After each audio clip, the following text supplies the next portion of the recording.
will hear a number of different recordings, and you will have to answer questions on what you hear. There will be time for you to read the instructions and questions, and you will have a chance to check your work. All the recordings will be played once only.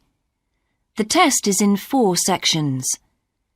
At the end of the test, you will be given 10 minutes to transfer your answers to an answer sheet. Now turn to Section 1.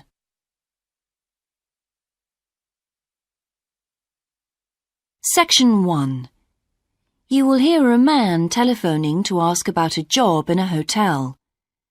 First, you have some time to look at questions 1 to 4.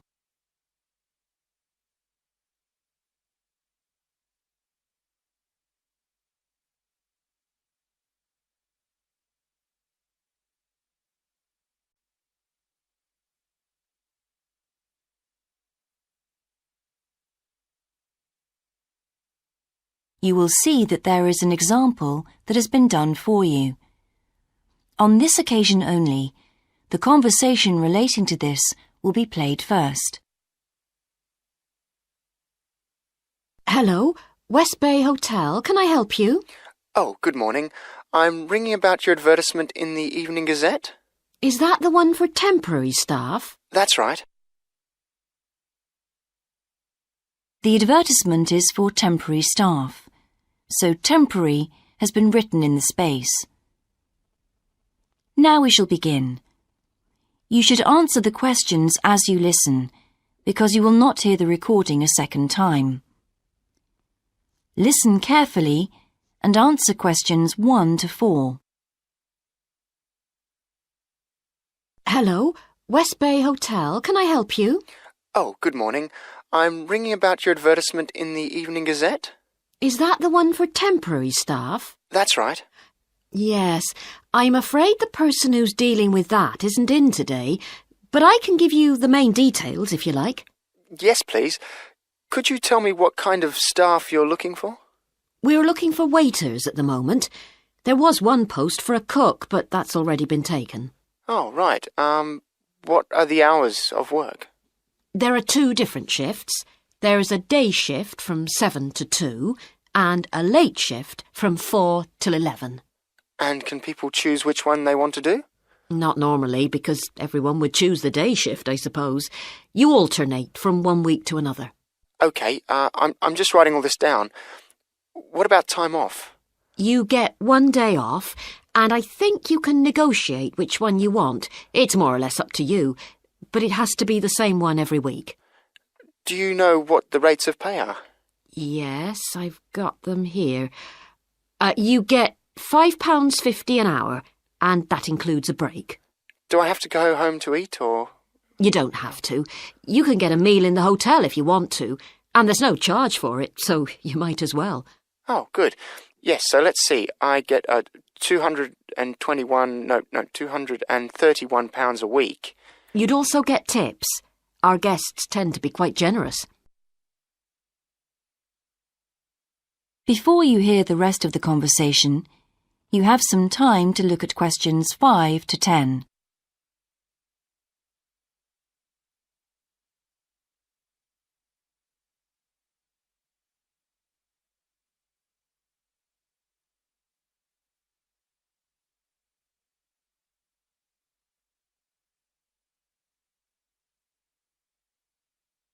Now listen and answer questions 5 to 10.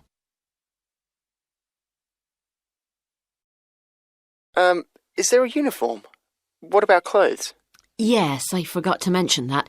You need to wear a white shirt, just a plain one, and dark trousers. You know, not green or anything like that. And we don't supply those. That's okay, I've got trousers. I just have to buy a couple of shirts. What about anything else? Do I need a waistcoat or anything? You have to wear a jacket, but the hotel lends you that. I see. One last thing. I don't know what the starting date is. Just a minute. I think it's sometime around the end of June. Yes, the 28th, in time for the summer. That's great. I'm available from the 10th. Oh, good. Well, if you can call again, you need to speak to the service manager. Her name's Jane Irwin. That's URWIN, and she'll probably arrange to meet you. OK, and when's the best time to ring? Could you call tomorrow? She usually starts checking the rooms at midday, so before then if you can, so she'll have more time to chat. I'll just give you her number because she's got a direct line. Thanks. It's 832-009. 823-009. 832. Oh, OK. Yes, I'll do that. And by the way, she will ask you for a reference, so you might like to be thinking about that. You know, just someone who knows you and can vouch for you. Yes, no problem. Well, thanks very much for your help. You're welcome. Bye. Bye. That is the end of section 1. You now have half a minute to check your answers.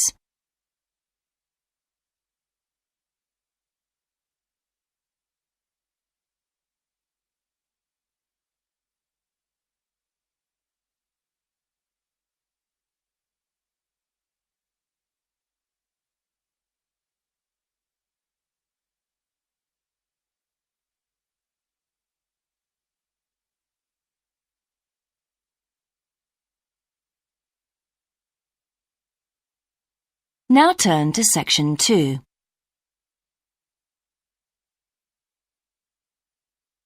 Section 2.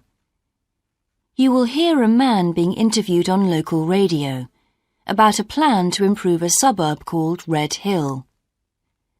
First, you have some time to look at questions 11 to 13.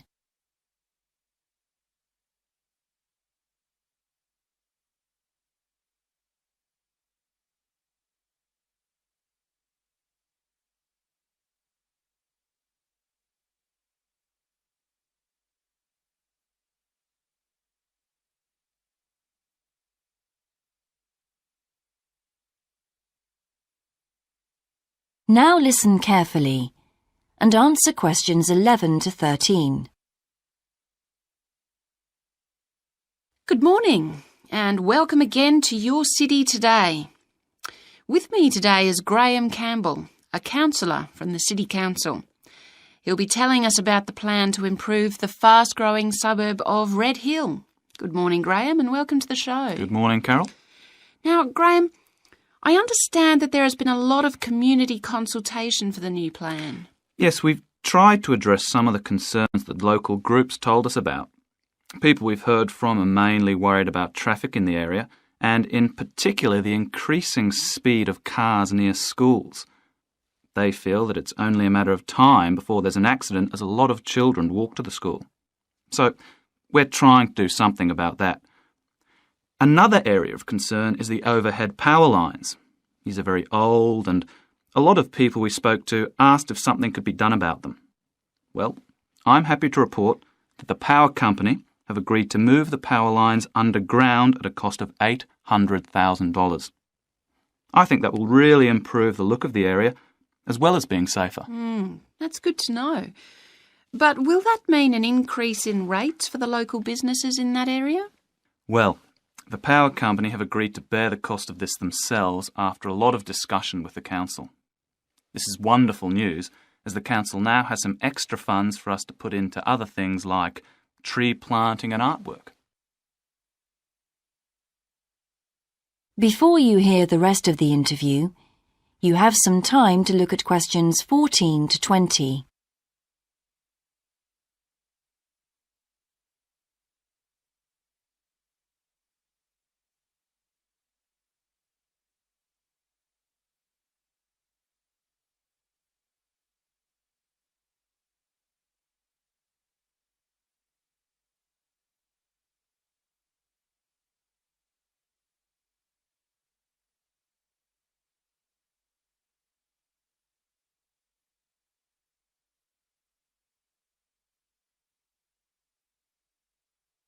Now listen and answer questions 14 to 20. Now, we've also put together a map which we've sent out to all the residents in the area. And on the map we've marked the proposed changes. Firstly, we'll plant mature pine trees to provide shelter and shade just to the right of the supermarket in Days Road. In order to address the traffic problems, the pavements on the corner of Carberry and Thomas Street will be widened. This will help to reduce the speed of vehicles entering Thomas Street. We think it's very important to separate the local residential streets from the main road, so the roadway at the entrance to Thomas Street from Days Road will be painted red. This should mark it more clearly and act as a signal for traffic to slow down. One way of making sure that the pedestrians are safe is to increase signage at the intersections. A Keep Clear sign will be erected at the junction of Evelyn Street and Hill Street to enable traffic to exit at all times. Something we're planning to do to help control the flow of traffic in the area is to install traffic lights halfway down Hill Street where it crosses Days Road. Now, we haven't only thought about the cars and traffic, of course. There's also something for the children. We're going to get school children in the area to research a local story, the life of a local sports hero, perhaps. And an artist will incorporate that story into paintings on the wall of a building on the other side of Hill Street from the supermarket. And finally, we've agreed to build a new children's playground, which will be at the other end of Hill Street, close to the intersection with Carberry Street. Wonderful. Now, what's the next stage? Well, the final plan... That is the end of section 2. You now have half a minute to check your answers.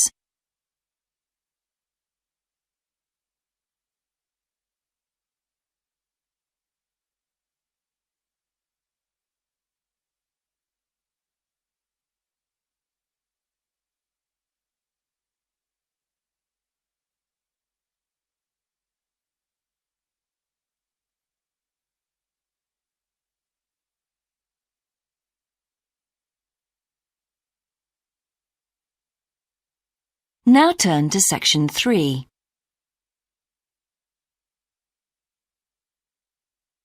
Section 3. You will hear two students called Dan and Jeannie discussing their studies at university. First, you have some time to look at questions 21 to 26.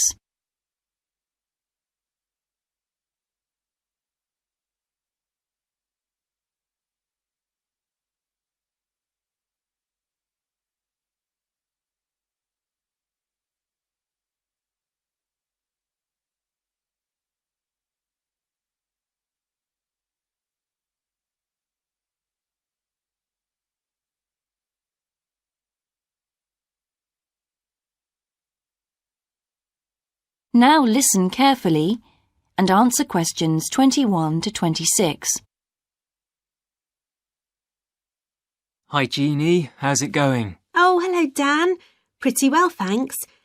Have you managed to get the money for the course yet? Yes, that's all sorted out now, thanks. It took long enough though. It was practically a year ago that I applied to my local council for a grant, and it took them 6 months to turn me down. That's really slow. And I thought I was eligible for government funding, but it seems I was mistaken. So then I asked the boss of the company I used to work for if they would sponsor me, and much to my surprise, he said they'd make a contribution. But what about college grants and scholarships? There must be some you could apply for. Yes, there are, but they're all so small that I decided to leave them until I was desperate. Uh-huh. And in fact, I didn't need to apply. My parents had been saying that as I already had a job, I ought to support myself through college. But in the end, they took pity on me, so now I've just about got enough. That's good. So now I can put a bit of effort into meeting people. Haven't had time so far. Any suggestions? What about joining some college clubs? Oh, right. You joined several, didn't you? Yes, I'm in the drama club. It's our first performance next week, so we're rehearsing frantically, and I've got behind with my work, but it's worth it. I'm hoping to be in the spring production too. I've never liked acting. Are you doing anything else? I enjoyed singing when I was at school, so I joined a group when I came to college. I don't think the conductor stretches us enough, though, so I'll give up after the next concert. And I also joined the debating society. It's fun, but with all the rehearsing I'm doing, something has to go, and I'm afraid that's the one. Do you do any sports? Yes, I'm in one of the hockey teams. I'm not very good, but I'd really miss it if I stopped. I decided to try tennis when I came to college, and I'm finding it pretty tough going. I'm simply not fit enough. Nor me. I think I'll give that a miss. I'm hoping it'll help me to build up my stamina, but it'll probably be a long haul. Good luck. Thanks. How are you finding the course? I wish we had more seminars. What? I'd have thought we had more than enough already. All those people saying clever things that I could never think of. It's quite interesting, but I wonder if I'm clever enough to be doing this course. I find it helpful to listen to the other people. I like the way we're exploring the subject and working towards getting insight into it. How do you get on with your tutor? I don't think I'm on the same wavelength as mine, so I feel I'm not getting anything out of the tutorials. It would be more productive to read a book instead. Oh, mine's very demanding. She gives me lots of feedback and advice, so I've got much better at writing essays. And she's helping me plan my revision for the end-of-year exams. Oh, do tell me, I always struggle with revision. Before you hear the rest of the discussion, you have some time to look at questions 27 to 30.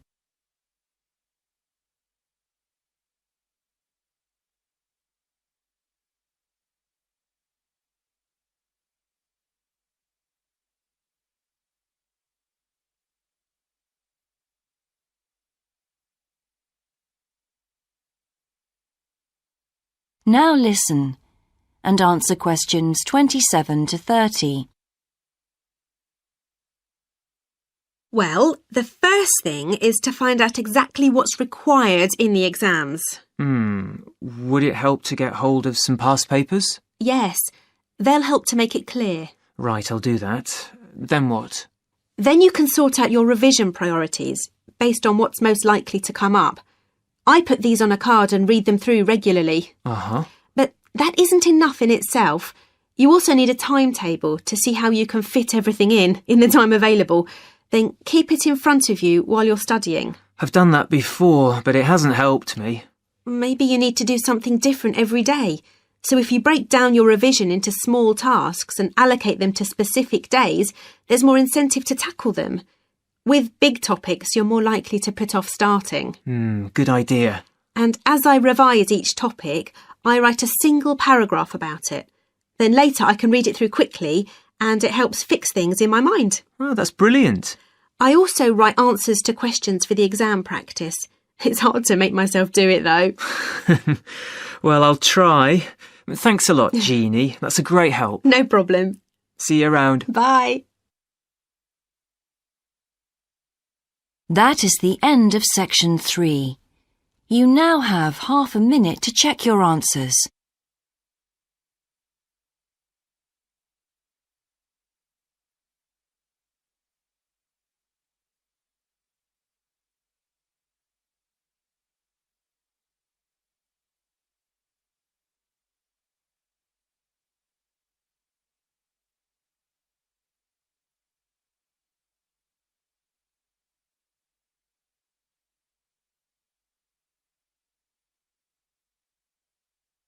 Now turn to section 4.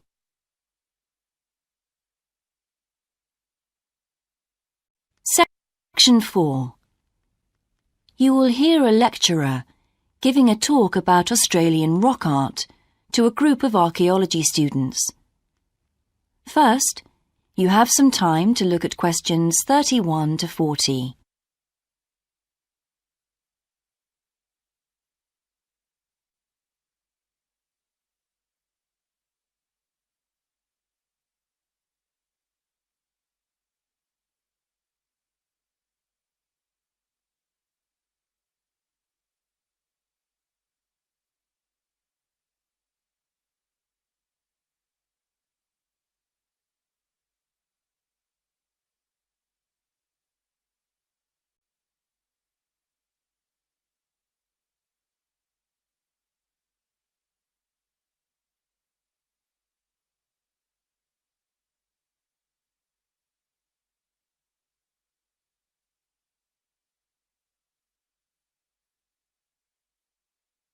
Now listen carefully and answer questions 31 to 40.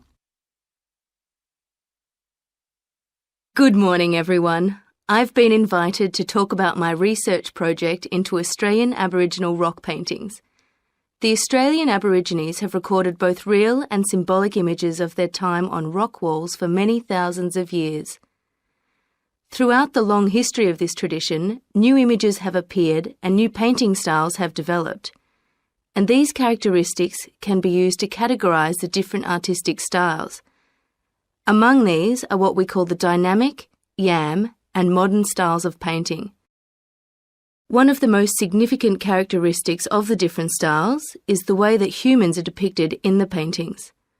The more recent paintings show people in static poses, but the first human images to dominate rock art paintings over 8,000 years ago were full of movement.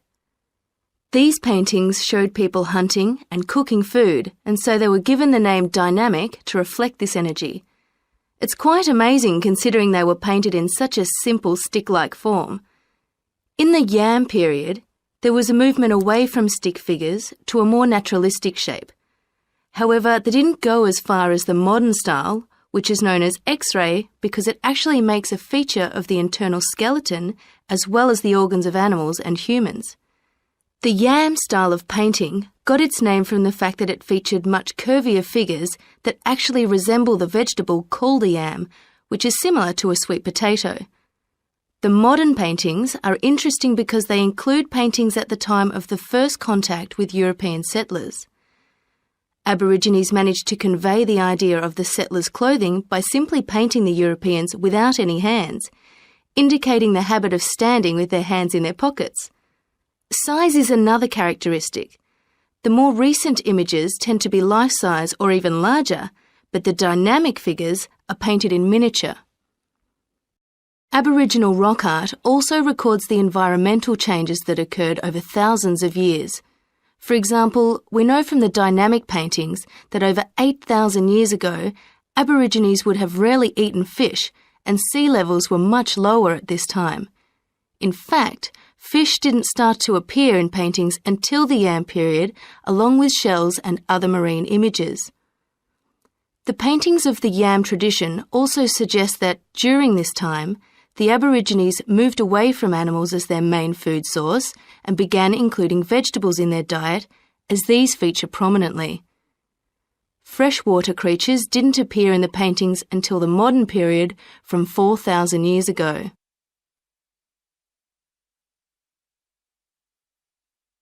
So these paintings have already taught us a lot. But one image that has always intrigued us is known as the rainbow serpent.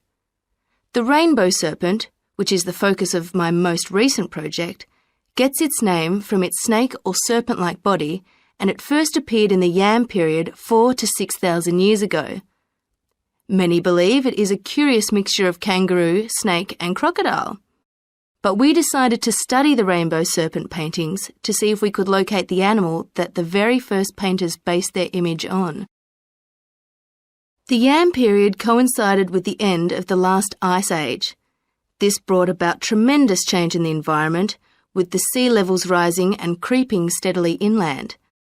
This flooded many familiar land features and also caused a great deal of disruption to traditional patterns of life, hunting in particular. New shores were formed and totally different creatures would have washed up onto the shores. We studied 107 paintings of the rainbow serpent and found that the one creature that matches it most closely was the ribboned pipefish, which is a type of seahorse. This sea creature would have been a totally unfamiliar sight in the inland regions where the image is found, and it may have been the inspiration behind the early paintings. So, at the end of the Ice Age, there would have been enormous changes in animal and plant life. It's not surprising, then, that the Aborigines linked this abundance to the new creatures they witnessed.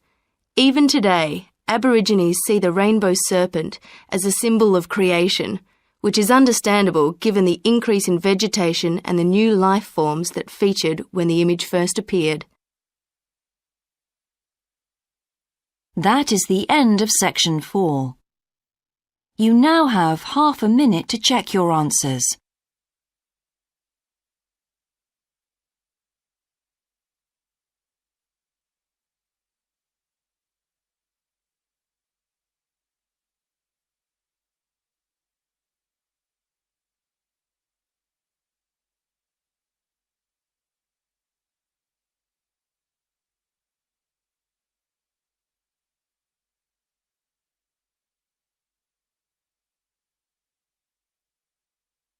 That is the end of the listening test.